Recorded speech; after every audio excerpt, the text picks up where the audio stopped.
38 personnes ont accepté Jésus-Christ comme leur Seigneur et Sauveur personnel à l'issue de la campagne d'évangélisation de la zone spirituelle de Yopougon, organisée par le DEM et la jeunesse de la dite zone, le 29 mars à la cité Agnégré. Avec pour orateur l'évangéliste Michael Sonzaï, les invités ont reçu la parole de Dieu autour du thème « Si Jésus t'a franchi, tu seras réellement libre » tiré de Jean 8, le verset 36. S'appuyant sur les passages bibliques de Jean 8, le verset 31 à 37 et Marc 5, le verset 1 à 5, il leur a dit ceci.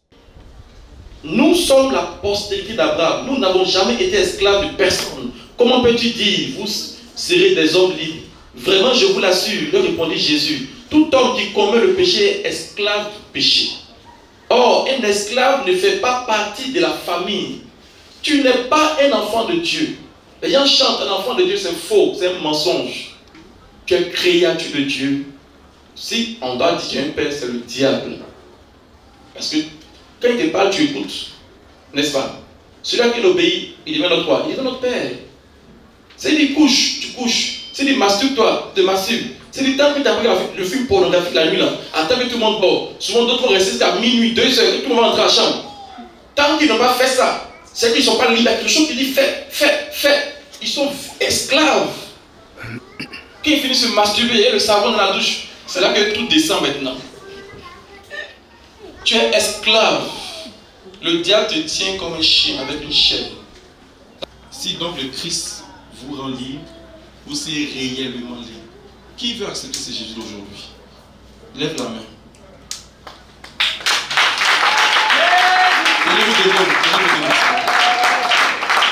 Si tu veux Jésus entre dans ta vie et délivre de tous tes péchés, brise les chaînes avec lesquelles le diable te tenait, pour devenir une nouvelle personne, une nouvelle créature. Mais en plus de ça, pour donner la vie éternelle, je n'ai pas parlé de la vie éternelle, j'ai souvent parlé de ce qui se passe sur la terre. Mais quand tu acceptes ce Jésus-là, il écrit ton nom. Vous avez appelé la famille de Dieu. L'esclave n'appartient pas à la famille. Mais celui qui décide de devenir enfant de Dieu, en laissant le péché, Dieu brise les chaînes, il devient un fils. Et ton nom est inscrit dans le livre de vie. Et lorsque l'appel a été lancé, 38 personnes se sont levées promptement pour abandonner les ténèbres et embrasser le royaume de lumière. Béni soit le Seigneur pour cette moisson qui fait l'objet d'une grande joie tant au ciel que parmi les saints.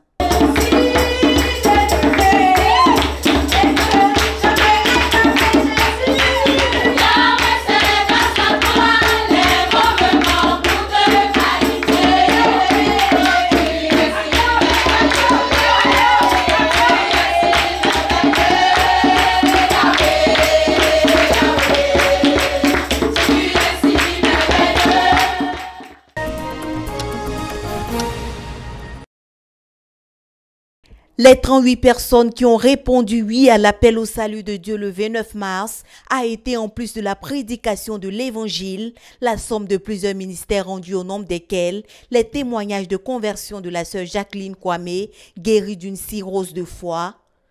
Et je suis revenu sur Abidjan pour venir faire des analyses. Quand je suis revenu sur Abidjan, la situation dans laquelle j'étais est devenue compliquée pour moi. Mon ventre est devenu plus vraiment gros. Mes pieds sont enflés, tout enflé maintenant sur moi. Ma situation est devenue compliquée.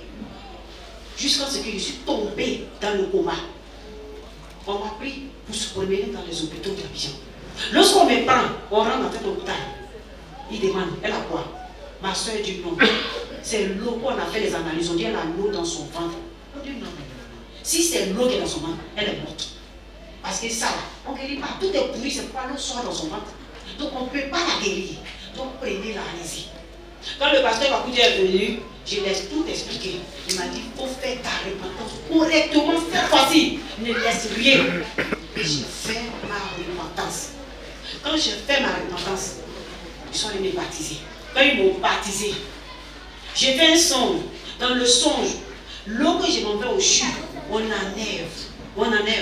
Dans le songe, ils ont enlevé l'eau. Et la personne me dit, regarde, ce qu'il y a dans ton ventre, j'ai fait sortir tout. Tout est fini. Acclame le Seigneur Jésus. Avec des cris de joie. Jésus va nous faire. Et je me suis réveillée. Donc je savais que déjà Jésus a déjà levé l'eau. Et 3 jours après, j'ai fait la diarrhée. J'ai fait la diarrhée. Toute la journée, j'ai partais sur moi. Moi qui étais enflée comme ça, au fur et à mesure, je deviens maigre. Jésus a levé tout l'eau qui était dans mon ventre. Et je suis devenue mince. Moi, je ne pouvais pas rentrer. Je suis devenue mince sur les gens. Mes parents étaient étonnés de voir quelqu'un qui est enflé et devenu mince. Le Seigneur m'a délivré des cirrhoses de foie.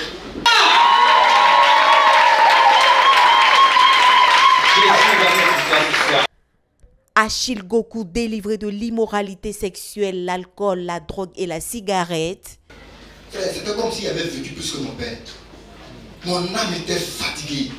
C'est comme s'il avait vécu pendant des années à cause de péché. Mais ce jour-là, j'ai senti comme un poids qui est tombé. Et je suis tombé, la joie que ça m'a amené mon cœur. Et ce jour-là, j'ai compris le sens de la vie. J'ai compris que si je mourais, là, il n'y a pas d'en faire. Et j'ai compris que si je mourais tôt, c'est parce que c'était à cause de mon comportement. Et j'ai compris que tous les problèmes que je traversais là, c'était à cause de mes péchés. Frère, je me suis assis et j'ai commencé à réfléchir. Je dis, ça c'est ma première fois et ça se passe comme ça dans ma vie. Et le vendredi, dimanche, on est parti à l'église. On a fini de prier, il m'a posé une question. Après, la rencontre, on est venu à la maison. Il m'a demandé que tu es marié. Il dit oui, je vis avec la mère de mon premier fils. Il dit, est-ce que tu as payé sa dot? Il dit que je n'ai pas encore tout. Il dit, si tu veux vraiment marcher avec Jésus, il faut aller chez les parents de la fille, tu vas la douter. Mais tant que tu ne l'as pas encore douté, il faut plus tu vas la toucher. Si tu veux vraiment marcher avec Jésus. C'est là qu'il a compris que ce n'était pas aussi facile.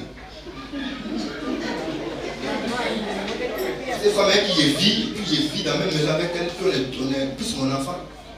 Vraiment, ce jour-là, mais il fallait faire un choix.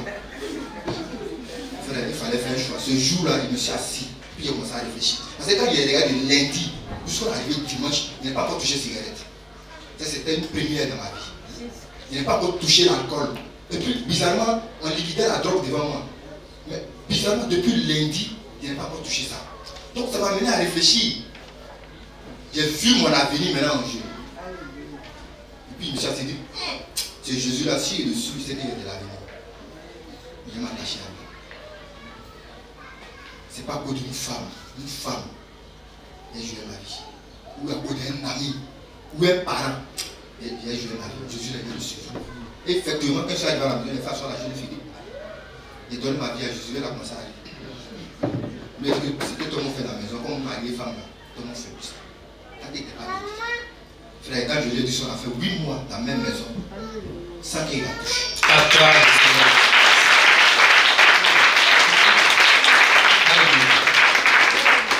J'ai vu que vraiment Jésus change l'homme. Frère, il faisait chaque mois sur mes propres soeurs. Je n'arrivais pas à dormir avec une femme. Quand il rentre dans la maison avec une femme, frère, je n'arrive pas à dormir. Toutes mes pensées, comment faire cette nuit-là, même si tu veux faire, ici au salon, fais dans la chambre. On est d'enlever la chambre, la porte pour entrer. Frère, j'étais esclave du sexe. C'était une malédiction. C'est là que tout est venu dans ma vie. Mais quand j'ai rencontré le Seigneur, 8 mois sans qu'il la touche, c'est même qui disait que c'était ma femme. J'ai vu vraiment que Jésus transforme la vie. Alléluia. Et le 9e mois, il a fait la dot. Depuis 2008 jusqu'au... Acclame le Seigneur Jésus-Christ.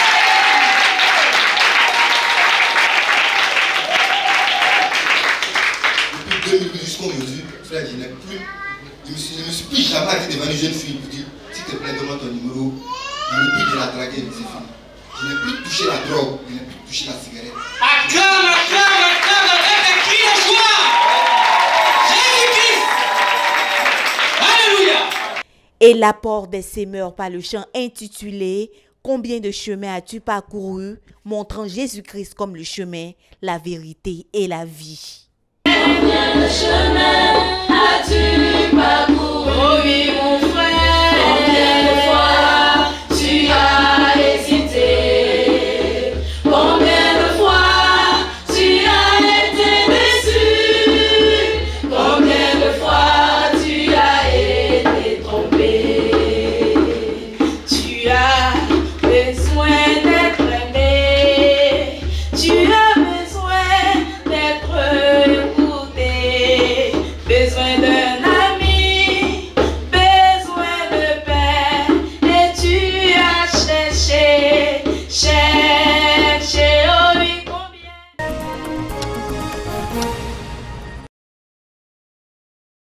Avant la rencontre, toutes les dispositions étaient déjà prises pour conduire les âmes à la vraie repentance et au baptême tel que nous a signifié le responsable des évangélistes de l'église de Yopougon, le pasteur Jonathan Obounon.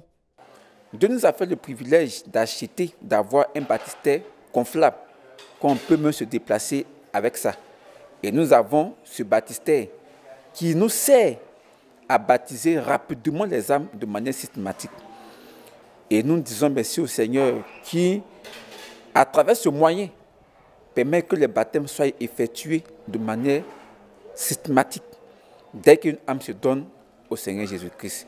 Et nous rendons grâce au Seigneur pour cela. Amen. Ainsi, 13 personnes ont été conduites à se réconcilier avec Dieu selon Acte 3, le verset 19, et 9 baptêmes systématiques effectués. Notons que l'œuvre à Yopougon compte à ce jour 7545 disciples. Dans la poursuite de l'effectif des 10 000 membres, le responsable des évangélistes étale sa stratégie de conquête pour les mois à venir. Nous ne sommes pas loin d'atteindre l'objectif des 10 000. Gloire à Dieu. Et au niveau des évangélistes, chaque semaine, nous sommes donnés pour objectif de baptiser 200 personnes dans la semaine.